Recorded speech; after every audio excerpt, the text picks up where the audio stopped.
Now your learning part, I'm going to categorize them into three sections. Arithmetics, lay the mothership. It's the foundation of quant. Continue to do your topical PYQs from 70 to 20 or 22, whatever that you're doing. But it's going to take you a little more time than anticipated.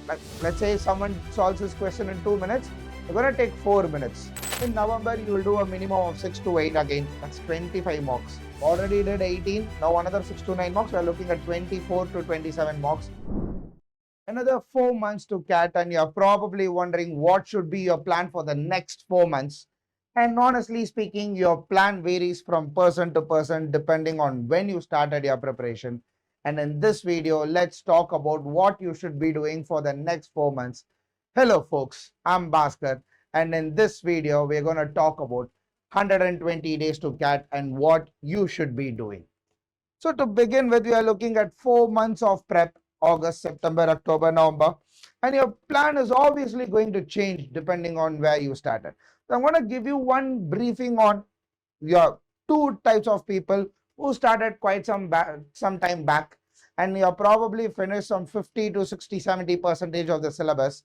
And then there is this another category of people who probably started your prep a month back, 3 weeks back, and you're barely begun and you haven't touched 10-20% of the syllabus, and you're barely begun and what you should be doing. Irrespective of which category you come from, the one thing that's not going to change no matter what is obviously your mocks. So the number of mocks that both types of people take has to be same. It needs to be there. Now you cannot wait and say, okay, I'll finish some more topics and I'll start taking mocks. I keep saying this, start taking your mocks now. Your first few mock scores don't even matter. So don't worry about getting bad marks and that demotivating you. That's immaterial. Your first few scores, even if they go negative, that really doesn't matter. You need to get to the idea of the test, and that's super important.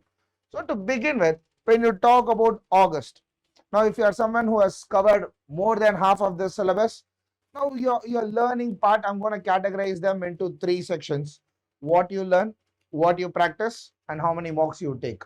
So on a graph, on a bar, if I look at that, your learning is going to be slightly lesser than your practice. Right? You have more to practice, you have more to revise, and you have mocks to take. So in fact, your learning will depend on how many topics that you have completed. If you have very few topics pending out, obviously you will have to continue building the funda and finish the remaining topics. Whatever that is pending, focus on that. If you have decided to dump it, my recommendation is, at least for this 1 month, August month, start getting those basics at least. Now there are instances that you want to learn some topic extensively and then dump out on something, but in the paper, the topics that you prepared for might give you a tougher question, whereas the topics that you have decided to dump might come up with some simple question. So you still have time. So go see if you can fill some ideas over there, and the topics that you're going to dump, at least get the level of difficulty 1 type of questions, the basics, get them right. So try filling those gaps. And when it comes to practice, continue to revise. The phased revision matters, and then the repetitive revision matters. And now that you have completed a lot of topics, try doing topical PYQs from 17 to 20. Now we have talked about this, why 17 to 20, 21 to 25, 5 years, 3 papers, 15 papers. You might want to take them as full mocks. Now there is no better mock than an actual CAT paper. So try saving them. If you feel like that you cannot do all 15, maybe take the last 3, 25, 24, 23 as actual mocks. 21 and 22, give it to practice. Topical topics, go without any time limit. Try solving those questions. See where you fall. That's going to be important. And talk about mocks. It's obviously going to be 1 mock a week here. You would have done 1 mock a week starting from June. That's what I would obviously recommend. So 1 mock a week, 4 mocks in August has to be there, right? So if you keep following this for this month, continue to do the drill, keep doing it, you're already in a good spot. Now the concern comes from the people who say, hey, I've barely begun. What do I do? Now obviously the non-negotiables, you have to learn more, practice relatively, and then again 1 mock a week is again going to be the same number. Now, obviously, when I talk about it, if someone's starting for CAT, again, we come up with a statement saying arithmetic. Now, you have gotten bored hearing this over and again, but just because it is boring doesn't mean that it's wrong. So it's a fact. Get that in the bag. They are non-negotiables. No matter what, arithmetics lay the mothership. It's the foundation of quant. 22 questions. You are solidly looking at 7 to 8 questions in the paper and convenient 15 marks in the worst case scenario. If you can get your hands on 5 of them, you're already looking at 15 marks in the paper, which is a comfortable 93 percentile in the paper. Now you're looking at 8 questions, 24 marks, you're already confidently looking at 98, 99. So the gap from 5 to 8 is only a matter of time. So start focusing on arithmetics, try getting them in the bag. If you are someone who started your preparation last week, 4 weeks, 5 weeks is what you are prepared for. You would have prepared by the time of August ends. You can conveniently, comfortably complete arithmetic. The 6, 7 topics that you have, they are obviously going to be there in the bag. And to add some recommendations here, if you are someone who hasn't started really much, who hasn't focused a lot, so get probably your chance to do would be do percentages, ratios, averages to begin with. And then obviously the topic that keeps coming over and again is time and work and time speed distance. Every year confidently there is one question from these two topics. Get them in the bag. Obviously profit and loss, SIC, come. I talk about these three because they not only help you with your quant, they also help you with your DILR, your calculation, your comfort, your number comfort. All of them come the moment you get this in the bag. And then add these two.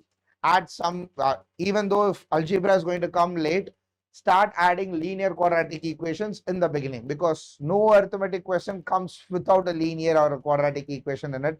They go hand in hand.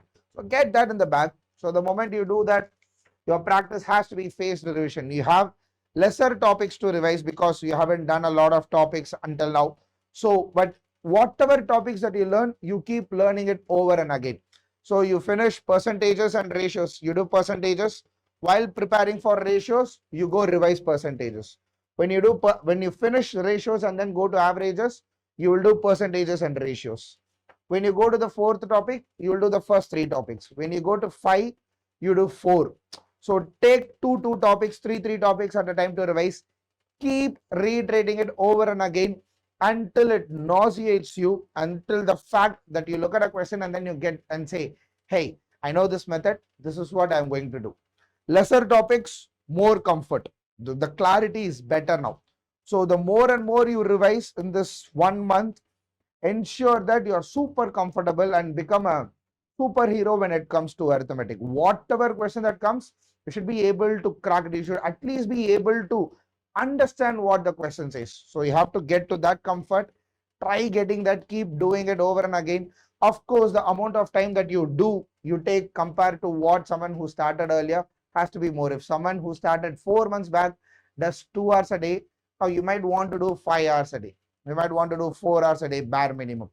If you don't have the time, if you have any backlogs, push it to the weekends, compensate it in your weekends. If you are a working professional, or if you are a student, if you don't get time on weekdays, weekends are your spot. So think about this. In 1 month, every month you're going to spend at least 100 hours.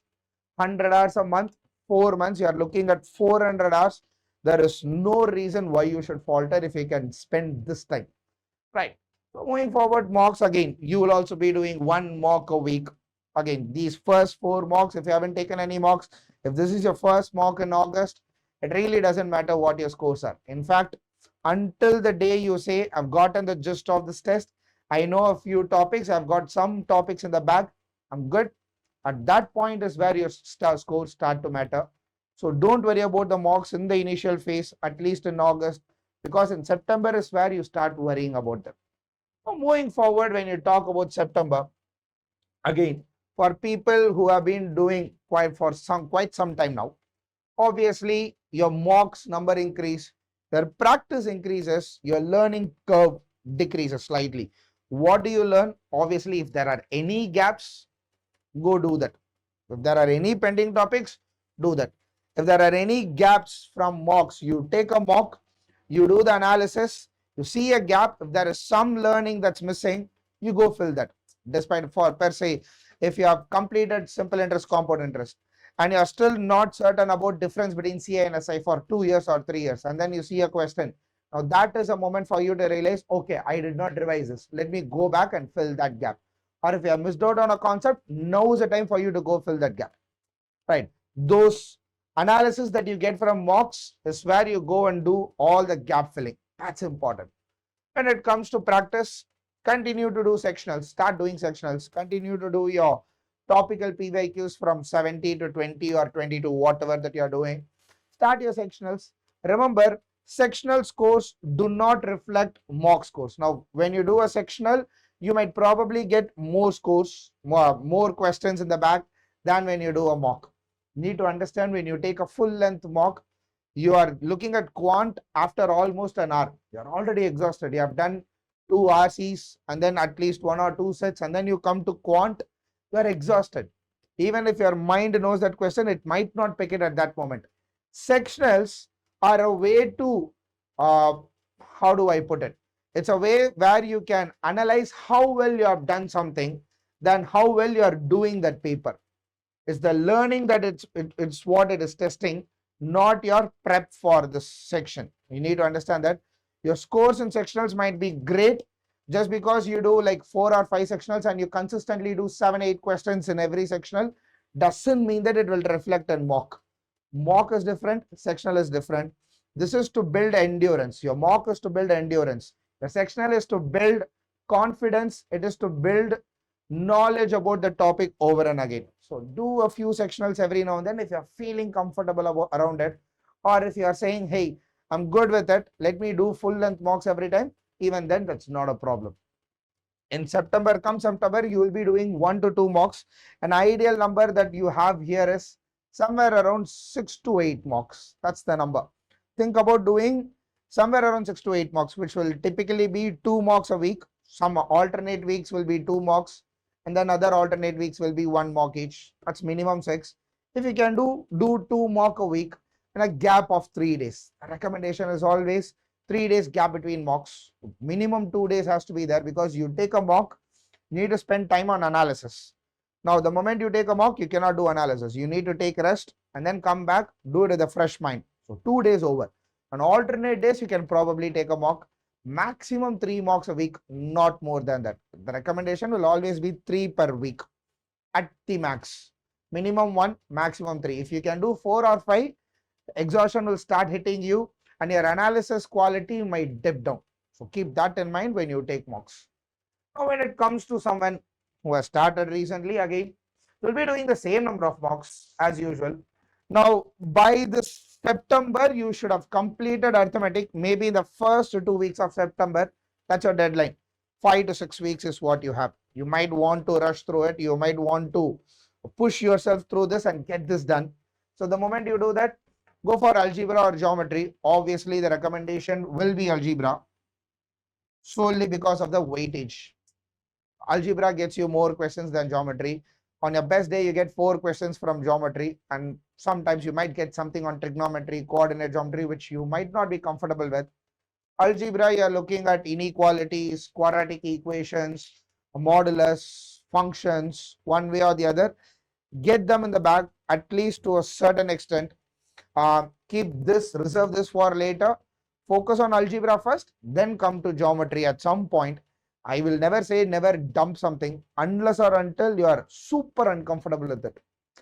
Even in some places, even if you are going to dump it, let's say you are going to dump geometry, get at least what types of triangles are there, what is the third side of a triangle, what are the properties, what are the points in a triangle, centroid, incenter, orthocenter, circumcenter. Get those basics at least. Talk few things about circles, chords, what happens when a radius cuts a chord. Get all those in the bag to a certain extent. Maybe for all you know, you might get some easy questions out of this, so that will rescue you from the bad things that happened with the topics that you are comfortable with. Let's not jinx it. Let's hope what you prepared comes in paper and you do exceptionally well. But there is always this one doubt that we have. Let's take that with one pinch of salt here. So start algebra, add on geometry if required, if necessary. Practice strong suits. Now this is something that I keep saying. In September, October, you don't worry about your weaker suits. You start focusing on your stronger suits now. Few months back, I'd have said, whatever is your weaker suit, focus on that more. You have time. Now you might not have time. If you are feeling that combinatorics is not happening to you, don't worry about that. If you are feeling, okay, I'm going to dump combinatorics, have some comfort with number theory. Let me add that. If you feel that, maybe you can add that and then focus on that part. If you are thinking, I'm going to dump all of this, arithmetic and arithmetic only, start focusing more and more on it. So pick one strong suit, work around it. Keep doing that over and again until the moment you feel that, okay, I've gotten this in the bag. I feel confident. Now, what do I mean by you feel confident? You look at a question, you might be able to solve that question, but it's going to take you a little more time than anticipated. Like, let's say someone solves this question in 2 minutes, you're going to take 4 minutes. Now, the bare minimum that you need to figure out is, you read the question and then deep inside you tell yourself, okay, I can solve this question. That is confidence. Whether you solve it or not is different. That comes later. That part is on the flip side. First thing, you read a question, you should have the confidence of telling yourself, okay, I know this idea, I can get this through. Whether I'm doing it, is that going to take time or I'm going to do it in less time, comes later. So strong suit, one of those strong suits is to know which questions to pick and which questions to dump. And you will be able to do it only when you have a strong command over that topic. So that's what I say, practice strong suits, choose FAQ types in CAT. Now, if you are doing only arithmetic, choose only arithmetic for practice from PYQs, again from 17 to 22. The 5 years, 6 years paper will give you in abundance. All template questions will automatically fall into place. And the mocks, again, 1 to 2 mocks per week. No, do not negotiate with mocks. Don't say, I'm not taking mocks, I haven't completed syllabus, my scores are dipping. The another mock I take, I get demotivated about my score. Don't do that. I know it's easier said than done. If I were on the flip side of this camera now, I'd be worried about the scores that I get if they are not good enough. But all you have to do is tell yourself, it really doesn't matter. You have done 4 or 5 mocks and then you are going to a 5th, 6th mock. The only thing that you can probably look for is the last 4 mocks, I wasn't even getting 2, 3 questions. Now I'm doing 5, 6 questions. Good place to be in. The scores could be pathetic. Your sectional score could be bad. But all I'm telling you is, am I doing better than the last few mocks? Every mock is a chance to do better. So you do a mock, you get bad scores. Of course, that is very demoralizing. But then you move on. You tell yourself, okay, I'm going to fill in some gaps. I'm going to analyze where it went wrong, why I didn't solve this question. Let me fill that gap, go back and do a better mock next time. That mindset, the next 4 months, either you started 4 months back or you started 4 days back. The one thing that you need to have in your bag now is this comfort of telling yourself that it's okay. You get demotivated, you are looking for motivation around you. I tell, build discipline. No matter how bad it goes. You have one bad day, you don't tell the entire life is bad.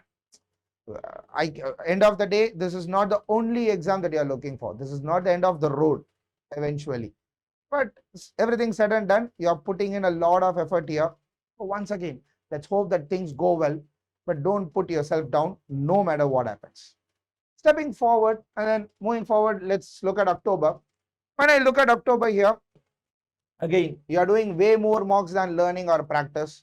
The learning and the practice comes from the analysis loop. The feedback analysis from mocks is what your learning and practice would be. So fill gaps, obviously. And then sectionals, loop and mock feedback analysis. We spoke in extensively about it. So whatever you learn, more than what you learn, more than what you implement, you go back and you see what has gone wrong over there. Fill in that feedback, fit that in, and do that complete understanding of that topic and then move on to the next mock.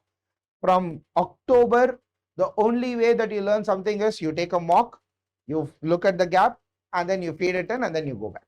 That's important, that cycle. We'll talk about this once again. And here is where you start doing 2 mocks a week mandatorily. So the idea is in the next 4 months, you are probably looking at somewhere around 20 to 25 mocks. Keep that in mind. 20 to 25 mocks is what you have in your head. So in August, you will do 4. In September, you will do minimum of 6. In October, you will do minimum of 8. In November, you will do a minimum of 6 to 8 again. That's 25 mocks. If you do a solid 25 properly dedicated mocks now, there is no way why you are failing in this test now.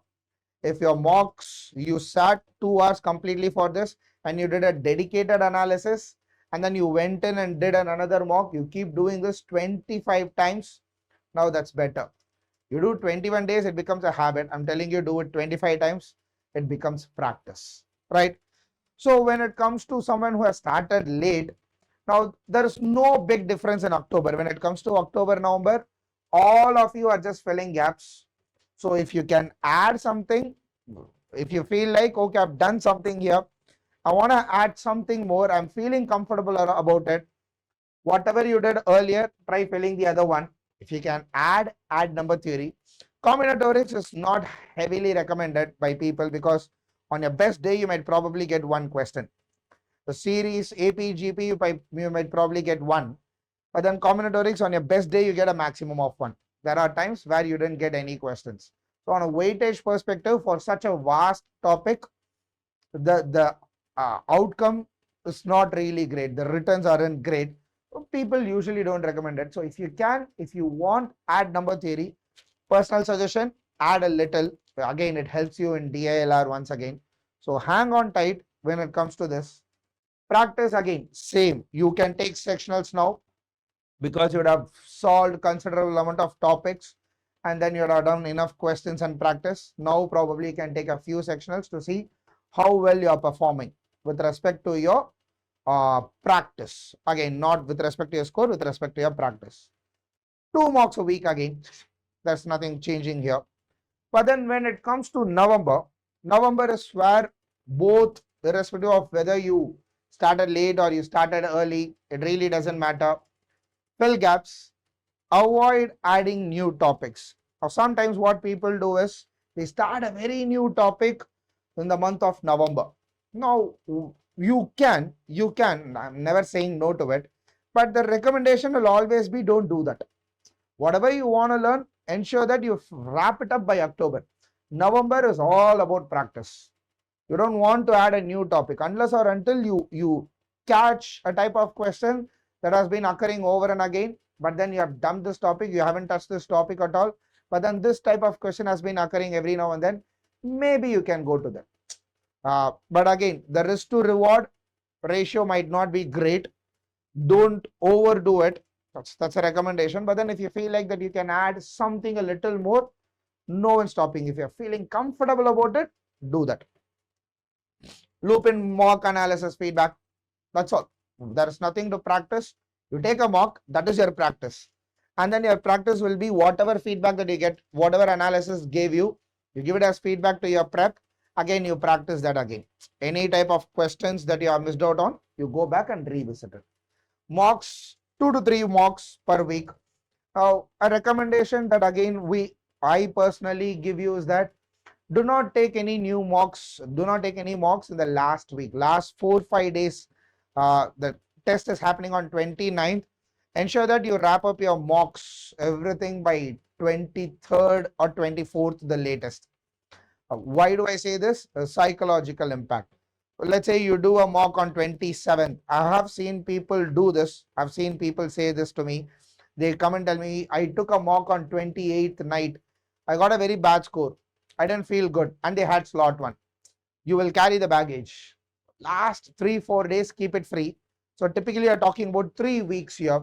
3 weeks, 2 to 3 mocks typically gives you 6 to 9 mocks now. Already did 18. Now another 6 to 9 mocks. You're looking at 24 to 27 mocks, which is a good place again. That's what our target is. You want to do a little more, maybe another couple of mocks after 24th. I am not stopping you. but I'm giving you this recommendation. Remember where you are walking around. You have a lot of landmines here now. You don't want to stumble upon them. Ensure that you get away scot-free here. Now talk about someone who started late, things changing. You'll be doing the same part.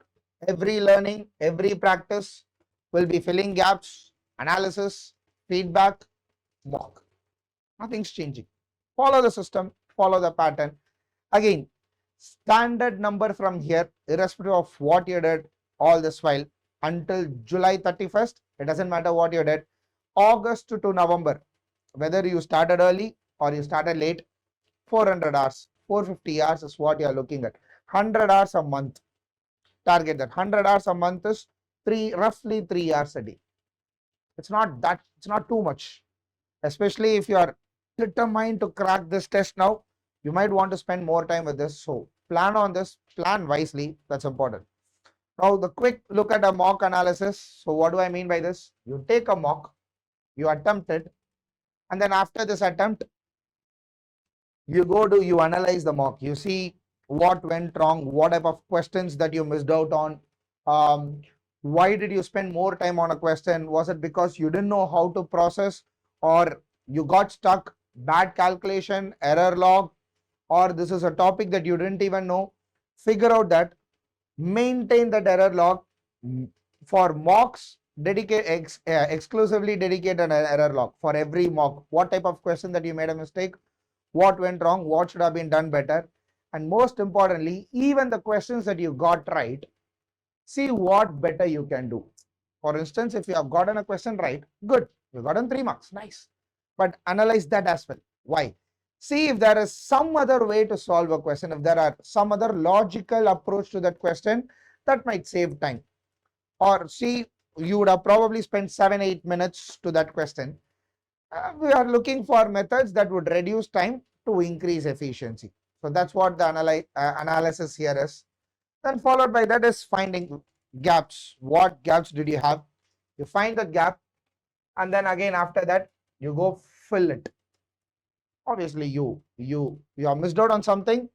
You want to find what it is, and you have to go and learn it. You fill the gap, you relearn. If there is something that you have forgotten, now is the time to go back, revisit, and relearn that idea to get better. Once you do that, you'll go attempt another mock, and you keep doing this in circles. That's the only thing that you do. Now, one recommendation that I keep saying every now and then is that don't try to be the jack of all trades. Try to be the king of one domain. Don't say I'm going to do some part of number theory, some part of geometry, and then some part of algebra. Arithmetic, I'm going to dump 2 topics, cover the remaining 4 topics. Don't be bits and pieces, right? You cannot be a jigsaw here. I'll fix some pieces here, I'll fix some pieces here, I'll see if they match. You cannot be a bits and pieces player here. You have to be a whole lot. You have to be a king of one domain. Even if you are going to do only 50% of the syllabus, ensure that you do 100% of that. Rather than doing 70% of 70%, do 100% of 50%. That's better. That's a safe spot to be in. Later on, after you do 100% of this 50%, maybe you can do 30% of the remaining 50%. That's not a problem. Anything is an add-on from here, right? You don't want to mix. Imagine your preparation like a buffet plate now. You don't want all the different cuisines on one plate, in one bowl. You are saying, okay, I'll take Japanese ramen, but I'll take Mexican noodles, and then I'll take some Italian sauce. Do that. Take everything. If you are going for a ramen, take every ingredient of ramen, finish it off, then probably you can take a garlic bread. You have to plan around it that way. Stop ranting over the fact that you did not do enough until now. It doesn't matter now. 4 months, solid time to focus and do better here. So do this. If you can follow this pattern, if you can keep doing this over day in and day out for the next 120 days, I don't see a reason why you should fail this test. Keep doing this. We'll see on the flip side of the test. Best wishes.